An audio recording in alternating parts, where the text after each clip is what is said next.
खुलुमबाय लोगोफोर, नोंथांमोनखौ एनबि ब्रह्म चेनेलाव आरो फिन खेबसेबाव बयखौबो बरायनाय बावहरग्रोनाय जाबाय। आं दिनै नोंथांमोननि सिगाङाव आरोबाव माखासे सानसेयारि खौरां लानानै फैबावलायबाय। आसा खालामो नोंथांमोनहा खौरांखौ खोनासंनानै मोजां मोनगोन। गिबि खौराङावनो दङ हाजोआव बुथारनाय, सानै बिदा फंबाया दायखौ गनायना लायो। आसामनि हाजोनि हिरापारा ओनसोलाव मोनसे बुथारनायनि जाथाया सोराङाव फैदों, जेराव गोमानानै थानाय सासे लाइमोनखौ बुथारनानै बिनि गोथै सह'खौ खाथिनि दैमायाव गारहरनायनि सन्देह खालामनाय जादों। बोलि जानांनाय सुबुंखौ मुनिन्द्र डेका होननानै मिथिनाय जादों, जायखौ सिखोना होननानैबो मिथिनाय जायो। बिथाङा रामदिया मेजरकुरिनि थागिरिमोन आरो 3 मे खालारनिफ्रायनो गोमानानै दंमोन। खौरां मोननाय बादिब्ला 5 मे खालारखालि हाजो पुलिसआ सानै बिदा फंबाय राजु डेका आरो मृदुल डेकाखौ सोंथि खालामनो थाखाय लांदों।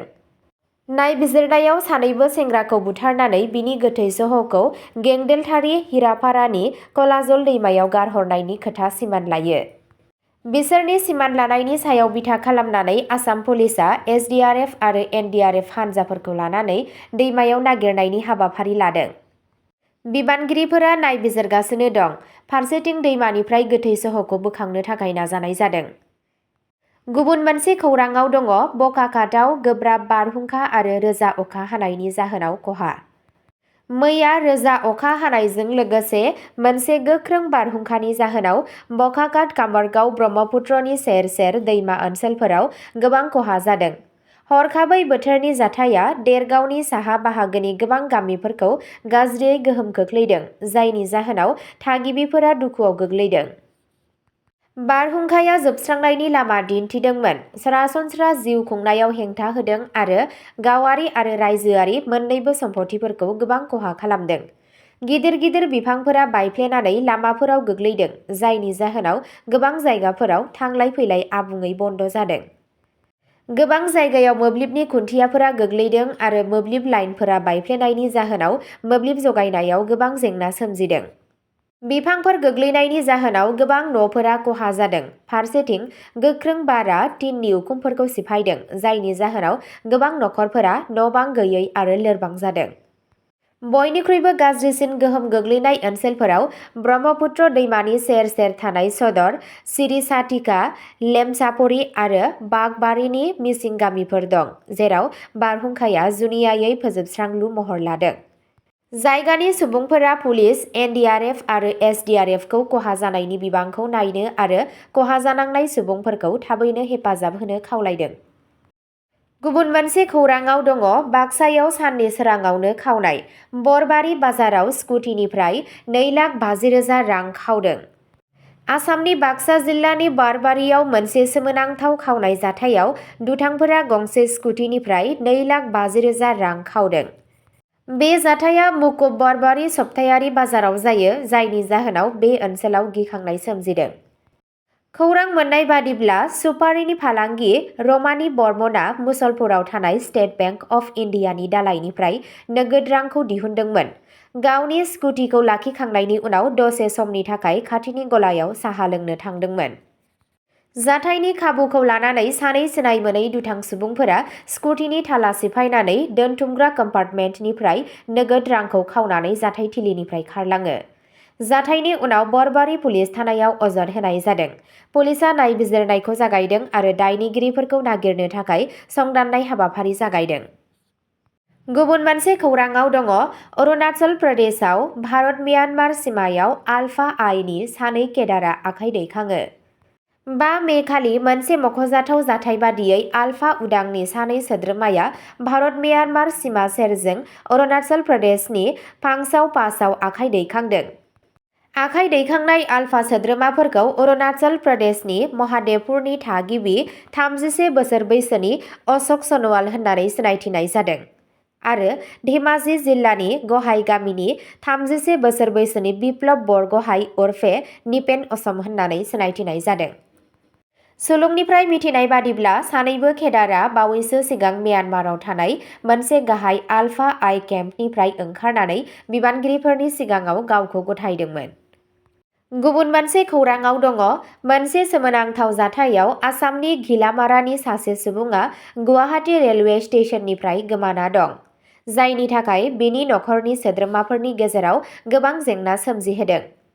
गोमानाय सुबुंखौ दुर्लाव धुतिया होननानै सिनायथि मोननाय जादों, जाय डिब्रुगड़निफ्राय केरेलासिम थांबाय थादोंमोन। खौरां मोननाय बादिब्ला बिथाङा 29 एप्रिलखालि गुवाहाटी सौफैदोंमोन आरो जेबो जाहोन गैयाजासे रेलवे स्टेशनाव गोबां घन्टा नेगासिनो दंमोन, नाथाय बियो गोमोथाव थासारियाव स्टेशननिफ्राय गोमानानै दं।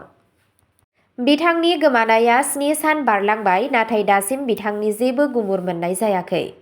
नखरनि सोद्रोमाफोरा स्टेशननि सिङाव थानाय गंसे दखाननि सासे मावथिनिफ्राय बिनि मबाइल फनखौ बोखांनो हायो, नाथाय बिनि सुलुंखौ मिथिनो मोननाय जायाखै, जायनि थाखाय बे गुमुरखौ आरोबाव गोथौसिन खालामो। नखरनि सुबुंफोरा सिगांनिफ्रायनो पानबाजार पुलिस थानायाव गोमानायनि अजद होखाबाय। सप्तासे बारलांनायनि उनावबो पुलिसआ दासिम बे जाथायनि सायाव जेबो गिदिर जाफुंसार जानो हायाखै। दुर्लभ चुटियाया 3 फिसाजोफोरनि बिफा होननानै मिथिनाय जादों। बिथांनि हरखाबै गोमानायनि जाहोनाव नखराव दुखुनि आरो जिंगासिनायनि आबहावा सोमजिनायजों लोगोसे नखरखौ जोबोद दुखुआव खोख्लैदों। गुबुन मोनसे खौराङाव दङ 6 मे खालि गिबि मन्थ्रि हिमन्त बिश्व शर्मानि गावनि मासिनिफ्राय बिबान एंगारनायनि उनाव आसामआ मोनसे गोदान राजखान्थियारि थाखोआव हाबबाय। मावख'आरि बिसायख'थिनि फिथायखौ रायजो बेंगिरिनो गथायनायनि दान्दिसे उनावनो बिथांनि बिबान एंगारनाया फैयो, जाय गोदान सरकार दानायनि हाबाफारिया जागायजेन्नायखौ दिन्थियो। शर्माया सरासनस्रा संबिजिरारि नेमखान्थिखौ फालिनानै गावनि बिबान एंगारनायखौ रायजो बेंगिरि लक्ष्मण प्रसाद आचार्यनो गथायबाय। बे आगाना मख'जाथाव मानोना बेयो बिसायख'थि देरहानायनि उनाव गोदान सरकारनि बिबान लानायनि लामाखौ रोखा खालामो। नेशनेल डेम'क्रेटिक एलायन्सआ आसाम बिधानसभा बिसायख'थियाव गोख्रों देरहासारनो हादोंमोन। गोरोबलायनाया 126 नि मादाव 102 मासि देरहानो हादों, जाय मानसिफोरनि रोखा मददखौ दिन्थियो। भारतीय जनता पार्टी (बिजेपिआ 82 मासिजों गाहाय बिफाव लादों, जेराव बिथांनि लोगो एसजिपि, आसाम गण परिषद आरो बड'लेण्ड पिपल्स फ्रन्ट (बिपिएफआ) मोन 10 मासि देरहानो हादों। शर्माया बिबान एंगारदोंब्लाबो बिथाङा गिबि मन्थ्रि महरै फैफिनगोन होननानै सान्नाय जादों। गोदानै सायख'जानाय बिजेपि एमएलएफोरनि मोनसे जथुमआ थाबैनो खुंफुंजागोन, जायनि गेजेरजों मावख'आरि महरै गावसोरनि दैदेनगिरिखौ सायख'नाय जागोन। दोलोनि गागि दैदेनगिरि जेपि नड्डा आरो बैजयन्त पान्डाया बे हाबाफारिखौ नायगोन होननानै मिथिनाय जादों। दैदेनगिरिखौ सायख'नायनि उनाव रायजो बेंगिरिया एनडिएखौ गोदान सरकार दानो थाखाय हांख्रायहरगोन। बिसायख'थिनि फिथाय फोसावनायनि उनाव भारतनि राजखान्थियाव बेयो मोनसे मानगोनां आदब। बेरेखा फारसे कंग्रेस दोलोआ 19 मासि देरहानो हादों, नाथाय बे अनजिमाया बेरेखा हान्जानि दैदेनगिरिनि मावख'आरि मासिखौ मोननो थाखाय थोजासे नङा, मानोना खमैबो सा 22 सोद्रोमानि गोनांथि जायो। बेनि ओंथिया बेनो दि बे बाराव बिधान सभायाव गनायजानाय बेरेखा दोलोनि दैदेनगिरि थायाबो जानो हागौ।